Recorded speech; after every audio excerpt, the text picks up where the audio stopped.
5 seconds.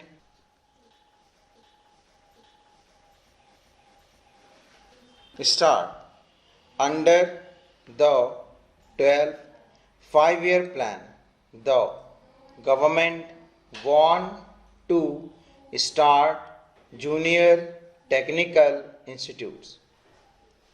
But so far the education department is not in a position to know what type of junior technical institutes are going to be established in the country.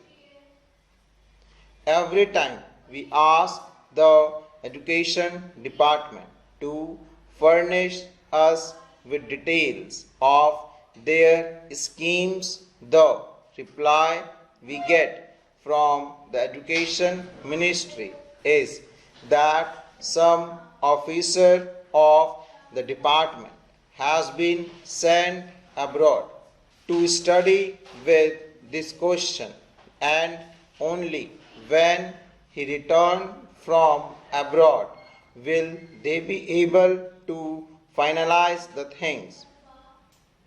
An officer of the education department has been sent to study these institutions in France.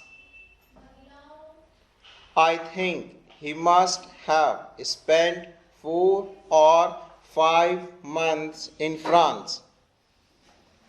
But the reply that the education ministry has given is that he could not study the entire scheme and he wants some other officers to be deputed to study.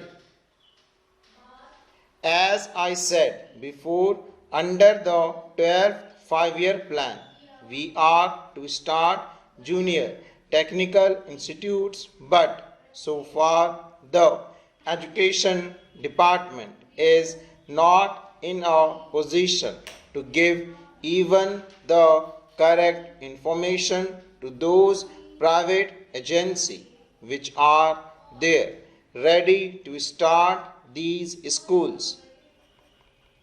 Therefore, I request the education department not to slip over things but to take very active steps in collecting the necessary information and in helping the private agencies who want to start these institutes in this country.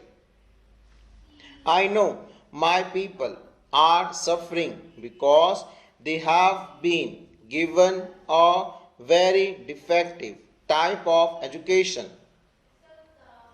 Today we have to depend upon the reservation.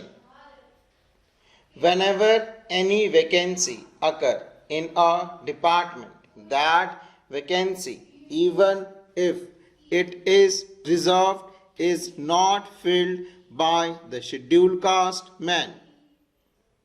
Naturally, this type of education will not help a candidate to choose any other profession except to depend upon government establishments.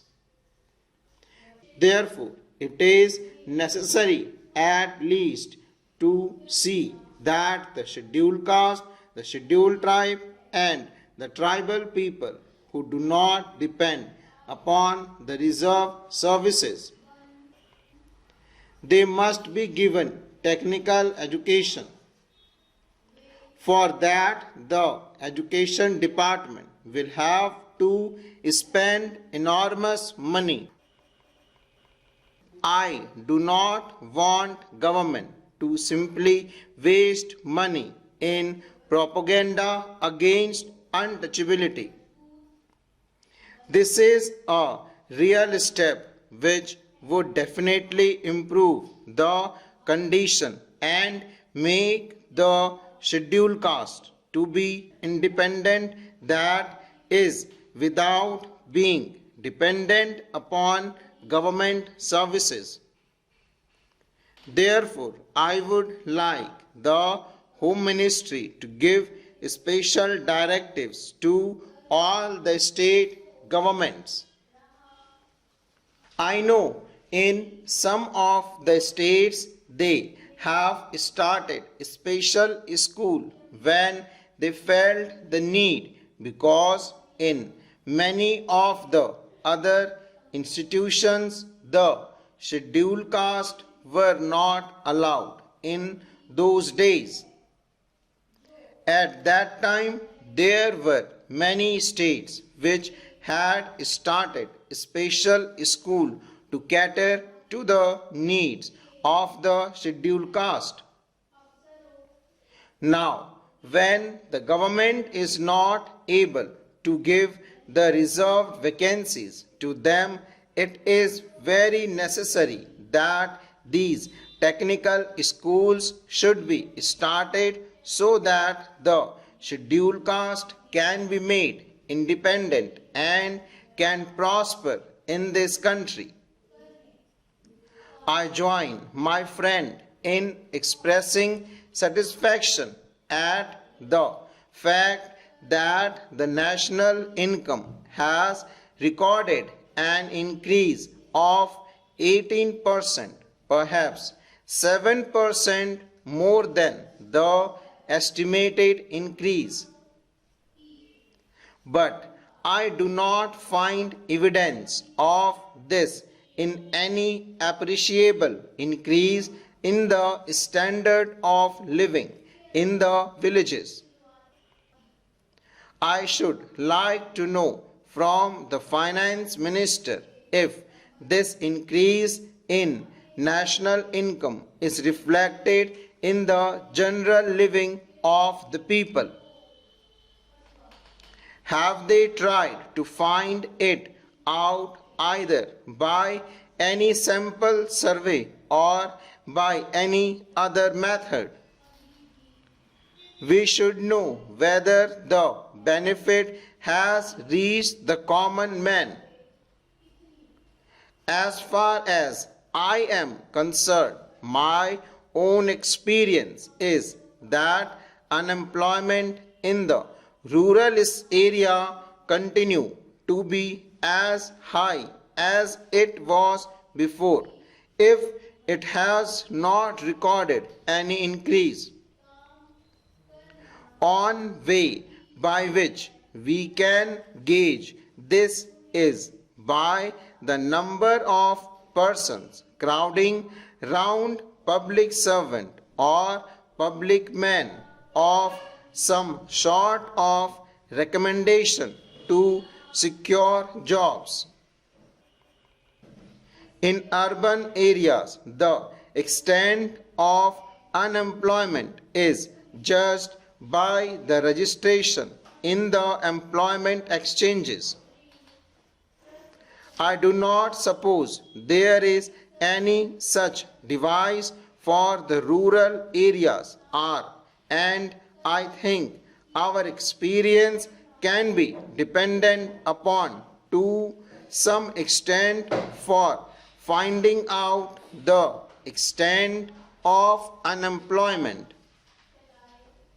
This led me to feel that even though there is an increase in national wealth, the benefit is not going to common men. Therefore, I feel that we should bring about a very drastic change in the property relations. If we are really keen on realizing the socialistic pattern of society, the sooner we change the property relation, the better. I believe the proportion in which the accumulated wealth of the nation is held by certain classes determines the pattern of production to a considerable extent. The pattern of production determines the pattern of distribution. We cannot therefore secure distributive justice unless and until there is a change in property relations. We have therefore abolished the censity about attached to the properties, and we have made compensation payable to those who are expropriated non-justiciable, full stop.